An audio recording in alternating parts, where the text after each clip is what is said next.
Alright mga boss, biyahe na naman tayo sa SFD. Dito tayo sa Valenzuela kasi dito ang una-una, tiga rito lang tayo. Tsaka dito ang maraming warehouse sa Valenzuela. Ngayon titira muna tayo ng mga short ride lang, yung mga Valenzuela lang. Meron na ako nakuha ang booking dito. 100 lang, 2 kilometers lang yung drop off 2 kilometers din yung pick up. Alright mga boss, ngayon ang problema sa talaga, ang mga na-experience ko sa SFD, sa instant, number 1 talaga, pin location. Minsan yung sa pick up wrong agad yung pin location, mayroong mga ganong warehouse, tapos hindi kumpleto yung address. At the same time, bukod na sa hindi na kumpleto yung address, hindi rin makontak yung seller. May number naman sila nakalagay, pero madalas hindi nakukontak yung seller. Mayroon namang nakukontak, pero lamang yung hindi nakukontak yan ang experience ko. Ngayon sumunod naman, wrong pin naman sa drop off. Kung minsan pag sa yan, siguro sa Shopee mismo, yung ng Shopee, yung system ng Shopee. Kagaya dati, nakakuha ko ng booking. Ang booking ko 4, puro Malabon. Yung isa Valenzuela pala, pero nasa Malabon na ako. Pagdating ko sa Malabon, hindi ko napansin yung parcel kasi dahil 4 siya. Hindi ko naman tinitignan isa-isa yung address nun Pagkakalam ko lang, basta yung way ko is Malabon, or Malabon yung dala ko. Yung pala, yung street niya kagaya nung street din ng nasa Valenzuela. Magkaparehas sila ng street. Parehas na, pati number, may number din, number 8 yun tapos ano bang street yun. Ngayon nung titignan ko na yung parcel, katok ako nga ng katok dun sa sa gate. Sabi ko, meron bang ganitong pangalan? Mayroong ganung pangalan pero iba apelyido. Tapos saka ko lang napansin yung waybill, Valenzuela pala. Parang nahiyaan ako dun sa pinagkatokan ko kasi ang tagal din lumabas. Dahil tumbok ko na yung number ng bahay tsaka yung street, yun talaga mismo Hindi ko lang napansin yung address niya. Valenzuela, Malabon yun Sabi ko na lang, ay sige, siguro kako hindi ito ang pangalan niya, sabi ko. Yun ang nagiging problema ko minsan talaga, yung pin location, lalo pag may kaparehas na na merong kaparehas na street yung pupuntahan mo. Yun, kaya ang ko nang doon, ang parang lesson learned ko doon, ang natutunan ko, pag once na mayroon ka ng booking, bago mo i-scan, tignan mo muna yung yung address. Halimbawa, dala mo Malabon 4, tignan mo muna yung dala mo. Pagka pick up mo doon sa warehouse, bago mo i-scan, tignan mo yung address kung talaga bang Malabon siya.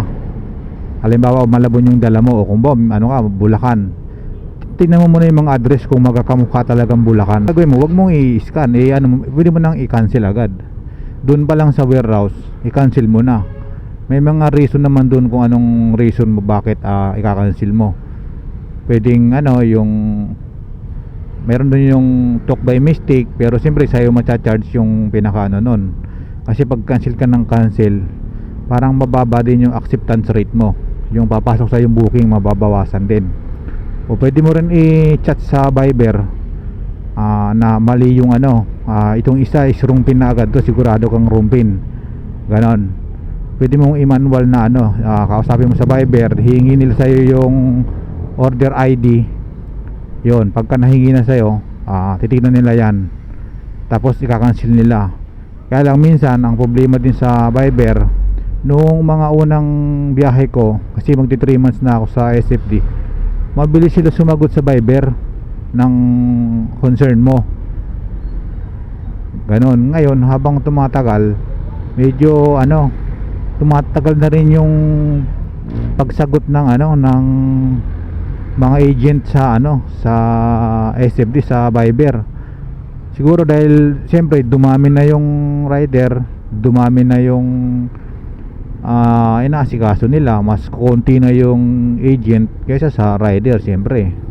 Ganon, kaya minsan matagal ka rin maasikaso. Kaya talagang dapat gawan mo din ng paraan sa para maayos mo yung deliver mo. Kasi ang kaibahan kasi sa Lalamove tsaka sa SFD, sa Lalamove iniintay ka nung ano, kadalasan iniintay ka nung pagdideliveran mo.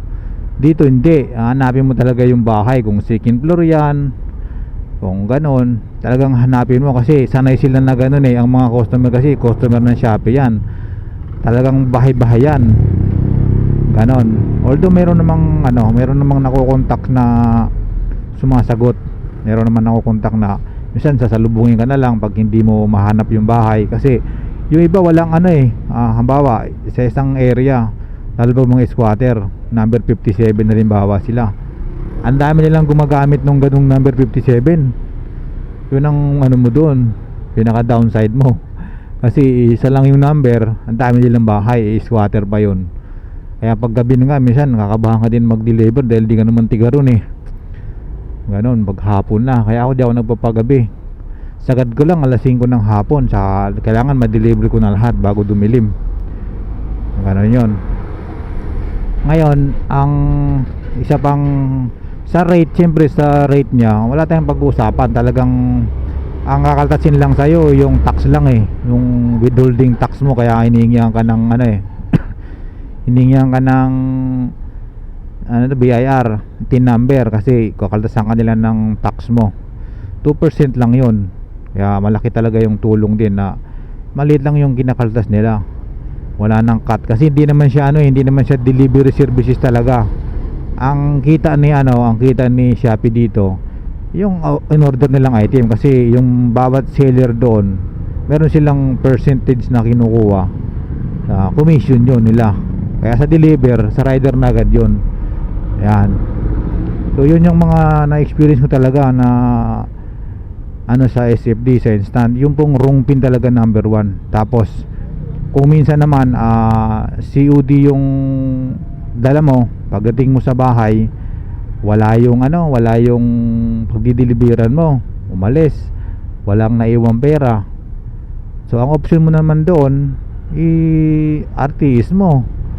Ngayon kung maliit lang yung item, halimbawa lang maliit lang yung halaga, halimbawa meron kasi minsan 44 pesos, minsan 7 pesos. Ako pag mga ganun, mga murang-mura naman masyado, kaysa sa mag-RTS ako, babalik pa ako sa warehouse, abala yon. Tapos at the same time hindi ka makakakuha ng panibagong booking, samantalang habang hindi mo na isusuli yung yung item, kailan may suli mo sa warehouse hanggang kinabukasan yan ng alas 4 yata yon.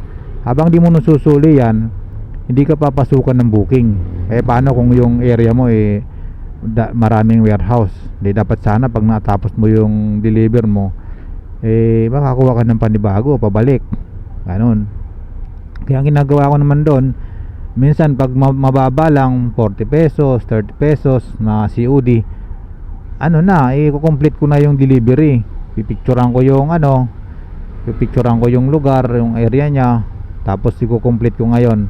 Kung natatawagan yung order, minsan pinapa-GCash ko. Iba naman okay, sabihin, sige boss, i-GCash ko na lang yung bayad, tapos paiwan na lang nung yung item dyan. Ayun, okay yun. Alright mga boss, so yun yung mga na-experience natin. Wrong pin talaga number 1 na pinaka downside ng Shopee. Pero abangan natin sa mga next na susunod na panahon kung gaganda na yung magbabago na yung sistema sa wrong pin na yan, kung susolusyonan na yan. Okay mga boss, dito na tayo sa warehouse na naman. Warehouse 1 to 17, likod lang ng pating atong Fatima.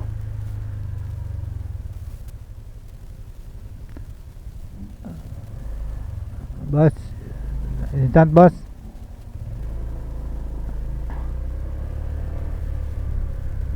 Alright mga boss, dito na tayo, pick up na tayo.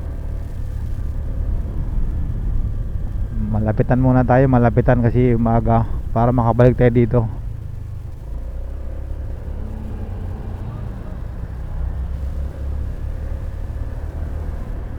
Marami to, warehouse 9, warehouse 10, ayan, warehouse 10. 11. Alright mga boss, dito na tayo. Warehouse 14 tayo.